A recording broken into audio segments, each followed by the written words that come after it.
All right, so I wanted to make this this video for a little while now. I've had a couple people ask me on Instagram and a couple other places, like what all do I carry as far as my everyday carry, my EDC.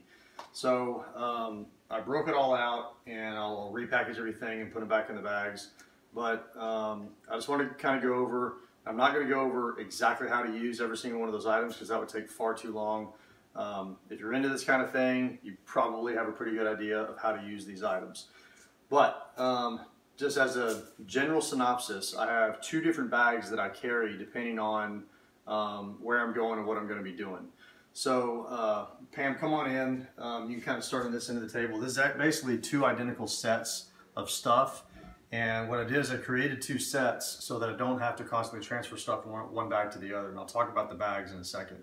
So if you're going to carry a firearm for self-defense, you know, a pistol or whatever, it's pretty much generally understood and agreed upon that on-body carry is the best way to carry your firearm. And I completely 100% agree with that.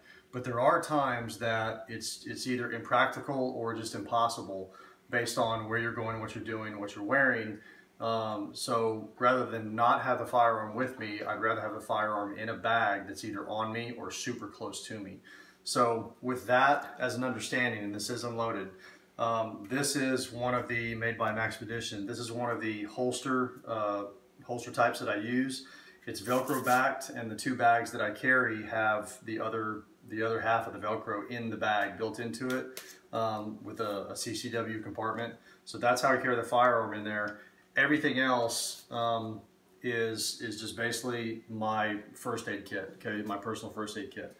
So to break it down super quick, I pretty much have the bulk of these items right here, not every single last thing, but most of it packed into this bag right here, okay? And I want to say I got this from Condor, and so it wasn't designed as a first aid kit bag per se, just I think they call it the sidekick. But this is what I pack everything into. So this is the holster that also goes in that bag. So all I have to do then is switch out the firearm if I switch the bags around. But you basically have your modular bandage. I have a bunch of different sterile gauze pads, a number of different little handy wipe applications. You got alcohol, iodine, and then just clean towelettes, bite sting relief. This is the tourniquet that I've got. This is, I believe, one of the Cat 7s. The other bag, I've got a different brand that I've had for a while. For the most part, most of what you see right here, not everything, but most of it goes into this kit. The tourniquet stays outside of that. And I'll show you, when I show you everything packed in the bag, I'll show you where on the bag that I attach that so that I can get to that rather quickly. As you probably know, if you know anything about tourniquets or if you carry a tourniquet as part of your first aid kit, if you need the tourniquet, you probably need it really quick.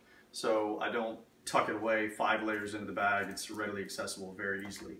The rest of it, trauma shears. I've got 3 different types of pain medication. So this isn't just all trauma. Some of it's just like super basic stuff. Advil, Tylenol, and then I made my own little naproxen, which is a leave. That's the one that gives me pain relief. Got some tape, got some bandage, got some quick clot, got some small zip ties, got some big zip ties. I have to restock the bags with different size of band-aids. Z-Pack dressing, face shield for CPR, breathing tube if you need to go that far into it. Petroleum gauze, chest seal, and gloves. So like I said, not going to get into how you use all of this kind of stuff, but this is pretty much what I carry, as well as my pocket knife. So it's basically pocket knife, firearm, and then emergency medical equipment, all the way from a little bit of pain relief and band-aids to something that might, if you have to stop the bleeding within 30 to 60 seconds, we're packed for that too. So when we come back on the video, I'll show you how everything packs up, and then I'll show you how I coordinate everything in the bags. So stay tuned. Got everything packed into the bags that I wanted to show you guys, and I'm not married to these bags per se. This isn't an endorsement of these. is just 2 bags that I've collected over the years. So, like I said just a few minutes ago, it's not always 100% practical or even possible to carry your firearm on your body, depending on where you're going and what you're doing. So a lot of times, I'm wearing what I'm wearing right now, which is athletic clothes, shorts and a t-shirt. And because I'm either coaching at a gym or I'm going to a gym to work out, or whatever the case may be. And so I have my pistol with me, but not necessarily on me. So this is one of the smaller bags. If I don't really need to carry much except for the pistol, maybe some personal items and the first aid stuff. So I just kind of want to show you how this one works. Again, it's not an endorsement for this bag. Any little bag will work, but this one is one of the sling bags. So you just kind of sling it and wear it crossbody. So inside here is where I've got part of the medical kit, and I'm not going to show you exactly how I packed everything. That doesn't really matter as much. And then a few extra items are in this one. Some of the other larger bandages that are a little harder to pack, and then the tourniquet that I talked about is kind of readily accessible. You just pull it right out of this little, it's a elastic strap. It's not too tight though, so you can kind of whip this out really, really quick. And then as far as where the firearm goes, when I'm wearing this one cross body, you can swing it around, and it's got a little compartment right here, okay, with the Velcro attachment on the inside. There's nothing in it right now. The pistol's not in it right now, but that's where the pistol goes. And then there's the mag, so I can access that if I need to, get my extra mag out of there if I need to, and it's all right here, nice and compact, if that's where I had to access the firearm. And then on this one, this is more of my book bag. So when I'm going to school, I'm back in school, I'm 46 and I'm back in school to go do something cool. This is kind of my book bag. So right now, in this compartment right up front, this is pretty much everything except for the modular dressing, but everything fits in here. Got some zip ties, got my flashlight, and the rest of it is just a general book, just a bag. Got my little administrative spot right there with my pens, pencils, flash drives, and what have you.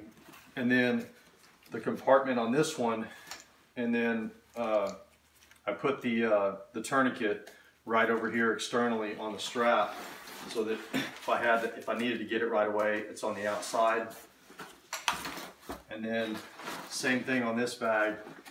There's a compartment right here with the Velcro backing built into the bag, and that's where I've attached that holster. Okay, so I've got the pistol and the spare mag on the inside right there. And if I had to, even if I'm wearing it over both shoulders, I can slide that right arm off, sling this around, get access rather quickly, get the extra mag rather quickly. But most importantly is that I've got my basic all the way to rather serious first aid supplies, as well as zip ties, flashlight, some of that kind of stuff. So again, some of you might be watching my channel mostly, or our channel mostly for the beard stuff. If you're into beards, you're not into firearms, you're not into this kind of stuff, don't care.